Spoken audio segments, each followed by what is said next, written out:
Three thugs surrounded a 16-year-old guitarist outside a London club, ready to smash his guitar and take his money. Then, Keith Richards stepped between them and said 6 words that changed everything. "You'll have to go through me first." It was a cold November night in 1981, outside the Marquee Club on Wardour Street in London's Soho district. The Rolling Stones had just finished a surprise late-night jam session inside the club, and Keith Richards was walking out the back exit around 2 a.m., trying to avoid the crowd of fans still lingering at the front entrance. He was tired, looking forward to getting back to his hotel, when he heard something that made him stop in his tracks. Guitar music, not recorded music, not music from the club. Live guitar, being played right there on the street, and it was good. Really good. Keith followed the sound around the corner and saw a kid, couldn't have been more than 16 or 17, sitting on the cold pavement with his back against a brick wall. He had a battered acoustic guitar and an open case in front of him with a few coins scattered inside.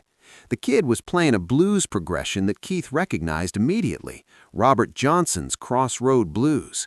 Keith stood in the shadows, listening. The kid was talented, no question. His fingers moved across the fretboard with the kind of natural ability that couldn't be taught. But there was something else in his playing, a desperation, a hunger that reminded Keith of himself at that age. Keith was about to walk over and drop some money in the case when 3 figures emerged from the other end of the alley. They were young men in their 20s, dressed in leather jackets, clearly drunk and looking for trouble. They walked straight toward the kid, who stopped playing and looked up with fear in his eyes. "Nice guitar," one of them said, his voice dripping with menace. "Wonder how much we could get for it."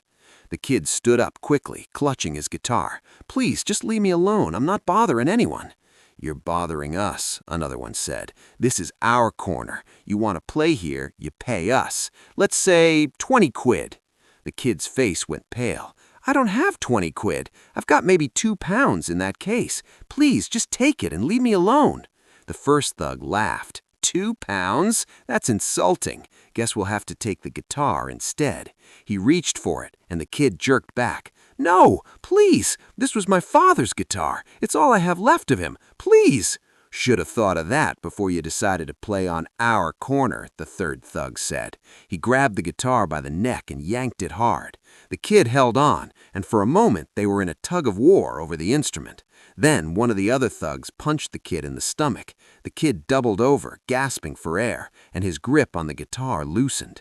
The thugs laughed. They were going to take it. They were going to smash it or sell it, and this kid would lose the last thing he had from his father. That's when Keith stepped out of the shadows. "Let go of the guitar," Keith said. His voice was quiet, but carried an authority that made all 3 thugs turn around. For a second, they just stared at him, trying to figure out who this skinny guy in a leather jacket thought he was, telling them what to do. Then recognition flickered across their faces. "Holy shit," one of them said. "That's Keith Richards." Keith walked closer, positioning himself between the thugs and the kid. "I said let go of the guitar." The lead thug, trying to save face in front of his friends, puffed up his chest. "This ain't your business, Richards. This little shit was playing on our corner without permission." "Your corner?" Keith said, looking around the dingy alley with obvious disdain. "You own this alley now? Got a deed for it? Pay property taxes?" The thug's face reddened. "Don't get smart with us. There's 3 of us and 1 of you." Keith took another step forward, and there was something in his eyes, something wild and dangerous that came from decades of living on the edge, of surviving things that would have killed most people. "Yeah, there's 3 of you, and you're scared of 1 kid with a guitar. What does that say about you?" The thugs looked at each other, uncertain now. They'd expected this to be easy, rough up a homeless kid, take his stuff, walk away. They hadn't expected Keith Richards to show up and call them out. "We're not scared," one of them said, but his voice lacked conviction. "Then prove it," Keith said. "You want that guitar? You'll have to go through me first." The words hung in the cold night air. Everyone in that alley knew what Keith was saying. He was willing to fight for this kid, this stranger he'd never met before. The lead thug stepped forward, trying to look tough, but Keith didn't move, didn't blink, just stood there with that dangerous look in his eyes that said he'd been in worse situations than this and survived them all. Behind Keith, the kid was still on the ground, clutching his stomach where he'd been punched, watching this surreal scene unfold. Keith Richards, the Keith Richards, was standing between him and three thugs, protecting him. It didn't seem real. The standoff lasted maybe 10 seconds, but it felt like an eternity. Finally, the lead thug backed down. "Whatever, man. Kid's not worth it." He spat on the ground and started walking away. His two friends followed, throwing angry looks over their shoulders, but clearly relieved to avoid a fight with a rock and roll legend. Keith watched them disappear around the corner, then turned to the kid. "You all right?" The kid nodded weakly, still trying to catch his breath. Keith offered him a hand and pulled him to his feet. "Let me see that guitar." The kid hesitated, then handed it over. Keith examined it carefully, a vintage acoustic, probably from the 1950s, worn but well maintained. He played a few chords, and even in the cold alley, the sound was beautiful. "Your father's?" Keith asked. The kid nodded. "He died 2 years ago, cancer. This guitar was the only thing of value he owned, and he left it to me. He taught me to play on it when I was little." "What's your name?" Keith asked. Danny Morrison. And I know who you are. Everyone knows who you are." Keith handed the guitar back. "Where are you living, Danny?" Danny looked down at his feet. "Nowhere, really. Wherever I can find. I've been on the streets for about 6 months now." "What about your family?" Keith asked. "Just me. Mom died when I was 8. Dad was all I had, and after he died, I couldn't keep up with the rent. Got evicted. Been busking for money ever since, but it's not enough." Keith was quiet for a moment, thinking. Then he said, "Play me something. Not Robert Johnson. Something you wrote." Danny looked surprised. "You want to hear my stuff?" "Wouldn't have asked if I didn't," Keith said. Danny picked up his guitar and started playing. It was an original piece, rough around the edges, but with real heart. The lyrics were about loss and survival and finding beauty in broken things. Keith listened all the way through, and when Danny finished, Keith was smiling. "You've got something, kid. Real talent. But talent's not enough if you're freezing to death in an alley." Keith pulled out his wallet and handed Danny a wad of bills, at least 200 pounds. "This is for tonight. Get a hotel room, get some food, get warm." Danny's eyes went wide. "I can't take this. It's too much." "You can and you will. But here's the deal. Tomorrow morning, 10 a.m., I want you to meet me at Olympic Studios on Barnes High Street. You know where that is?" Danny nodded, still in shock. "I've walked past it 100 times." "Good. Be there at 10 a.m. Bring your guitar. I've got some people I want you to meet, and we're going to figure out what to do with that talent of yours." Danny started crying, just tears streaming down his face while he stood there holding his father's guitar and more money than he'd seen in months. "Why are you doing this? You don't even know me."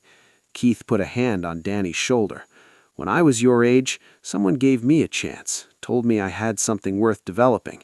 If they hadn't, I'd probably be dead or in prison instead of playing guitar for a living. So I'm paying it forward. You've got talent, Danny, real talent.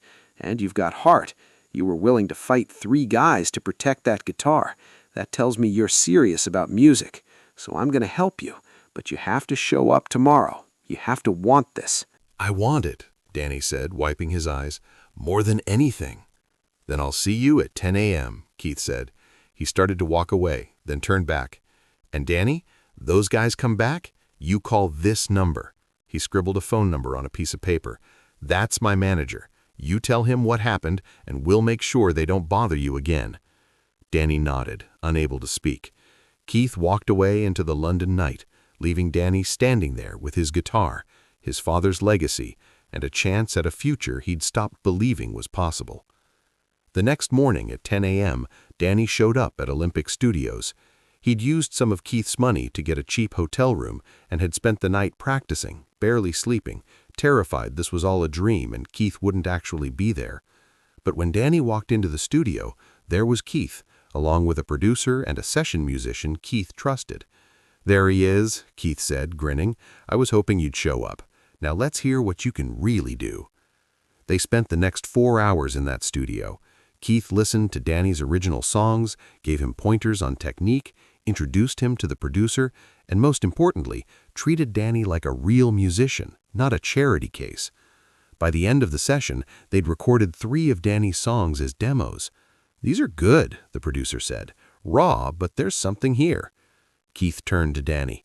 "Here's what's going to happen. This producer is going to work with you, help you develop your sound. I'm going to make some calls, get you in front of some people who can help, but the rest is up to you.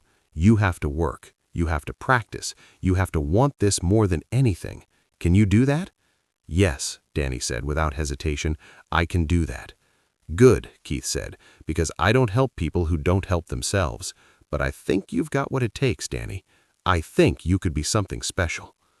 Over the next year, Keith kept his promise. He made calls, opened doors, and gave Danny advice when he needed it. But true to his word, Keith also let Danny do the work. Danny practiced 8 hours a day, wrote new songs constantly, performed at every small venue that would have him, and slowly built a following. By 1983, Danny Morrison had a record deal. By 1985, his first album went gold. And throughout the decades that followed, Danny built a successful career as a singer-songwriter, never reaching Keith Richards-level fame, but creating beautiful music that connected with people and allowed him to make a living doing what he loved. And every time Danny gave an interview, every time someone asked about his influences or his start in music, he told the same story. The story of the night Keith Richards stepped between him and 3 thugs and said 6 words that changed everything. In 2011, 30 years after that night in the alley, Danny Morrison published a memoir called "Through Me First: How Keith Richards Saved My Life and Taught Me Rock and Roll." The book told the full story of that November night, the year Keith mentored him, and everything Danny learned about music, resilience, and paying it forward. When the book was published, Keith wrote the foreword. In it, he said, "I don't remember that night as some grand heroic gesture. I just remember hearing a kid play guitar better than most professionals I knew and thinking it would be a crime if the world never got to hear that." Danny had talent, but more than that, he had hunger. He was willing to fight 3 guys to protect his guitar. That's not just about the instrument, that's about protecting your art, your voice, your reason for being. That's the kind of person who deserves a chance. I just opened a door. Danny walked through it and did all the hard work himself. Keith and Danny remained friends for decades. They occasionally played together, and Danny would tell people that Keith taught him the most important lesson a musician can learn. Talent gets you noticed, but character determines whether you last. Today, Danny Morrison is 59 years old and still performing. He's released 12 albums, won several awards, and more importantly, he stayed true to the music. And hanging on the wall of his home studio is that vintage acoustic guitar, his father's guitar, the one Keith Richards helped him protect that cold November night in 1981.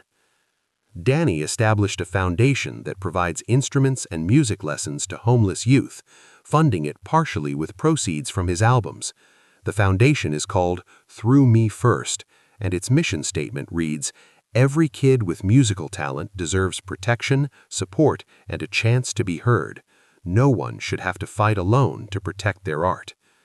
Every year on the anniversary of that night in the alley, Danny posts a photo on social media of Keith and him together with the caption, "33 years ago, a stranger became my guardian, my mentor, and my friend." Thank you, Keith, for showing me that rock and roll isn't just about the music, it's about standing up for people who can't stand up for themselves. Keith Richards has saved many things in his life, songs, performances, even the Rolling Stones on occasion. But that night in 1981, he saved even more important, a kid's dream. And in doing so, he proved that being a guitar legend isn't just about how well you play, it's about what you do when you see someone who needs help. If this story of standing between someone and their destruction moved you, make sure to subscribe and hit that like button. Share this with someone who needs to be reminded that one act of courage can change a life.